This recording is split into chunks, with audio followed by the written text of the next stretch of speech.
Hey everybody, Fishman here. Welcome to the video. This is fish room log number 51, and I'm going to show you a couple slightly different things today.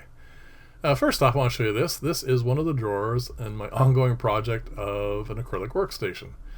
It is the 1/4-inch offcut drawer, and it pretty much holds all the bits and pieces that are of at least a reasonable size that I can cut it down and make use of it for when I'm building projects that require a couple of, or more in this case, small pieces of, a certain size, and I don't have to cut up, one of the larger sheets for it.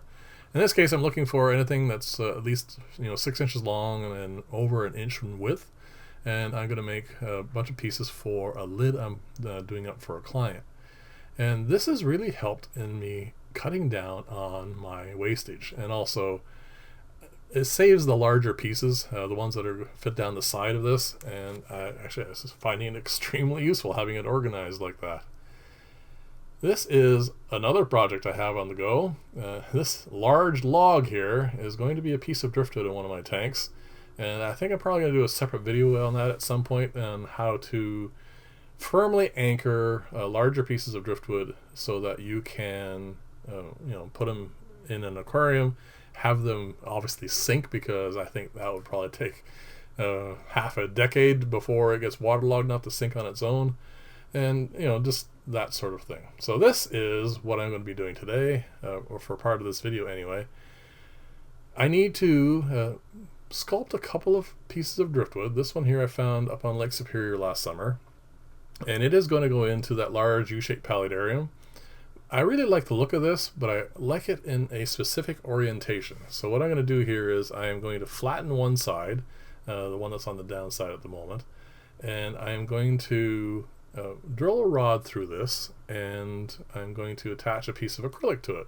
The reason why I'm using acrylic is, if you remember from, I think I showed you one of the videos so far for how that's going to be going together. The filtration system is an UGG, which is going to have a fairly substantial side to it that is going to be easy to anchor stuff to. So what I'm going to do here is, like I said, drill a 1/4-inch hole, put a 1/4-inch rod into that, and just tap it in with a hammer.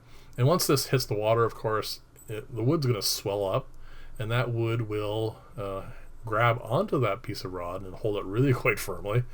And then I'm going to take a small plate and drill a 1/4-inch hole in that as well, and that is going to allow me to exactly pick the orientation I want for this, because I really like it in a certain angle, and I can weld that in place at that point, and it'll just stay there, and I don't have to worry about, of course, it floating and doing all sorts of stuff. This is a very easy thing to do for anybody who wants to just tinker with working with driftwood and stuff. You don't need a bandsaw. I mean, I could easily done that with any kind of small handheld saw. I just prefer to do it that way to get a nice flat surface to it, and of course it's much faster to do it that way, and I have too many things on the go. I really do have to manage my time a lot. I am trying to get that other channel up and running, which is one of the other projects I want to do, which of course will have an awful lot of stuff involving this particular workstation in it as well, and other just sort of tinkering projects and building things. So like I said, there's a lot on my plate, and I don't like to waste time, especially nowadays, because it's with the COVID and all that, it's really hard to find motivation on certain days, and this just really does help. So I'm going to just tap this in. I showed you another piece that you could use. That was a piece of 1/4-inch dowel, and it will do exactly the same thing, except in the case of the doweling, it won't it's not weldable, and I didn't really want to glue this because all of this is going to be done with the same sorts of materials I use for aquariums all over the place. This will not have any toxic effects in the tank, and I don't have to worry about anything leaching out of glues and stuff. So all I need to do is just cut that off. I used the bandsaw. As you can see, I went a little too crazy on that and took a nick off the back, but it doesn't matter. This is going to, like I said, this is going to be able to allow me to hold that in a very specific spot at a very certain angle. It's kind of hard to tell the way I was doing it, but I was aiming for a specific sort of look to it. When I set this up in the aquarium, or the vivarium, or the paludarium, whatever you want to call it, you'll get to see what I mean by that. It's going to have a very certain look to it, and then it obviously is going to be covered in moss and other stuff eventually anyway, but at least initially it should have a nice cool look to it. All right, let's get on to the regular fish room updates. This is actually from a week ago. This is a potato I stuck there because I wanted to, well, first off, see how well it's going to sprout. And as you can see, it was. And I really do need to put this into a pot and get it in a bracket in an aquarium. I just wanted to see, first off, if it was going to grow sufficiently. And this is this week. So 1 week later, this plant has really taken off.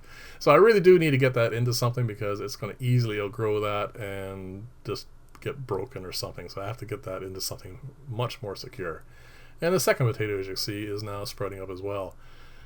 I'm going to give you a little bit of a cursory look at this. You've seen it every week now for over a month, and it is all doing really well, especially that prayer plant. I'm really happy with that. I need to divide that up, and also that fern there. So, I mean, it's all doing really well, except, of course, that one arrowleaf plant, which, as you can see right now, it's just dying off. So I want to sterilize that and replant another one in it just to see, because everything else should relatively stay the same, and we'll see if that's going to grow. This is the second tub of Bosmani rainbow fry I've started up. These are the second, actually it's not the second batch of Java fern I took, but I think it's the third, but this is the one I'm starting to grow up fry from. And I wanted to show you, first off, this is what the fry I put in the aquarium looked like last week. Again, this is a last week shot. And I'm going to switch over to a clip this week. They've grown actually quite a bit. I'm actually really happy with how this is going. They are on microworms, actually a bit of ground up flake food as well, and baby brine shrimp at the moment. So that is 1 week's worth of growth. And of course, this batch of fry is not all from one day. They've hatched out over a week, week and a half, 2 weeks worth of time. So there is a bit of difference in size, but they're all doing really well. They got good bellies, and they're active, and they're responsive now, which is kind of nice when you move things around them, which is really kind of cool. I really like that, and I'm hoping to raise up a bunch of these guys because, well, Bosmani fry are just gorgeous. Bosmani rainbows are gorgeous. And another thing that I need to work on, this is a whole pile of stuff I took out of the 7-foot tank, and it's starting to grow really well. It's just finding time for everything. It's just getting to the point where it's getting silly. And this 7-foot tank is doing really nicely. I did mean to do a side-by-side for the growths for the angel fry that got moved up here a week ago to the ones that haven't yet moved up there, because, again, trying to find time for everything. So I'm going to do that next week. I'm going to put a divider in this tank, and I'm going to have those angel fry put up there, these ones here that have been here for a while. And then I'm going to have, hopefully, another, like the other batch right beside it, and I'll do it like the day that I'm doing this. And we'll see if that massive opening of having that 7 foot of space is going to cause a growth spurt, which I think it will, because I think those guppies have grown at least a quarter to a half an inch since I put them in there. Anyway, we'll see that next week. So thank you very much for watching. Leave comments below, let me know what you think. And as always, thank you ever so much for tuning into my channel, and I'll see you in the next video, and bye for now.